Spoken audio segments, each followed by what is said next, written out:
네, 청담동 주식부자 이희진 씨의 부모를 살해한 혐의를 받는 피의자의 구속 여부가 오늘 결정됩니다. 경찰은 정확한 범행 동기를 밝히는 데 수사력을 집중하고 있는데요. 취재기자 연결해 보겠습니다. 박광열 기자. 네, 안양 동안경찰서입니다. 예, 오늘 오전에 피의자가 취재진 앞에 모습을 드러냈는데 어떤 말을 했습니까? 네, 오전 10시 반부터 피의자 34살 김모 씨에 대한 구속 전 피의자 신문이 시작됐습니다. 오늘 내로 부가 결정될 전망입니다.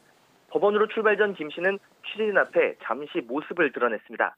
범행 뒤 3주 동안 무엇을 했느냐는 질문에 자신이 죽이지 않았다며 억울하다고 말했는데요. 직접 들어보시죠. 자동차 판매 등 5억 원에 대해서 미리 알고 계셨나요? 이진 씨나 피해자들 미리 알고 계셨어요? 범행 후 3주 동안 뭐 하고 계셨습니까? 제가 안 죽였습니다. 피해자들한테 할 말씀 없으세요? 억울합니다.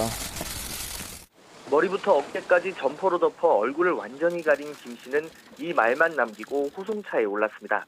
김 씨는 지난달 25일 오후 공범 3명과 함께 이희진 씨의 부모를 경기도 안양 피해자 자택에서 살해하고 시신을 유기한 혐의를 받고 있습니다. 여기에 현금 5억 원이 든 돈 가방이 사라져 이들이 강탈했을 가능성에 무게가 실리는데요. 경찰은 이들이 이희진 씨 부모가 자택으로 들어서자마자 뒤따라 들어가는 모습을 CCTV를 통해 확인했습니다. 제중국 동포인 공범 3명은 범행 당일 중국으로 떠났습니다. 김 씨는 이후 뒷수습을 위해 지인 2명을 더 부르는 대담함까지 보였는데요.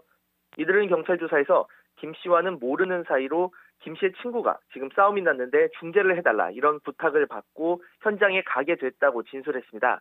현장 상황을 보고 단순 싸움 중재가 아니라고 봐 김 씨에게 경찰에 수습 것을 권유하고 바로 나왔으며 사망 여부는 당시 몰랐다고 진술한 것으로 확인됐습니다. 네, 피의자는 지금 억울하다, 내가 안 죽였다 이런 얘기를 하는 건 좀 전에 들어보셨는데 지금 범행 동기를 밝히는 것이 가장 중요할 텐데요. 이희진 씨의 사기 행각과 관련이 있는 것이 아니냐 이런 추측들이 나왔습니다. 현재 수사가 어떻게 이루어지고 있습니까? 네, 일단 김 씨는 이 씨 아버지와의 채무 관계 때문이라고 주장하고 있습니다. 2천만 원을 빌려줬는데 갚지 않았다는 겁니다. 하지만 경찰은 신빙성이 크지 않다고 보고 있습니다.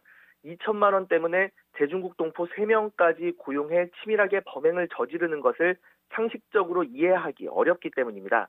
심지어 피의자는 범행 다음 날 시신 유기를 위해 보증금 1,500만 원, 월 150만 원의 창고까지 임대하기도 했는데요. 범행 당일 이 씨 부부는 막내 동생이 고급 외제차를 판 뒤 맡긴 5억 원이 든 가방을 가지고 있었습니다. 재산을 노린 강도 살인일 가능성을 배제할 수 없는 이유인데요. 또 김 씨는 범행 전 이 씨 부부가 주식 부자로 알려진 이희진 씨의 부모인 것을 알았던 것으로 드러났습니다. 검거 당시 김 씨의 수중에는 1,800만 원만 있었습니다. 경찰은 5억 원이 어디로 갔는지 피의자를 상대로 수사를 이어가면서 중국으로 도주한 공범 3명의 행방도 국제 공조 수사를 통해 쫓고 있습니다. 지금까지 사회부에서 YTN 박광일입니다.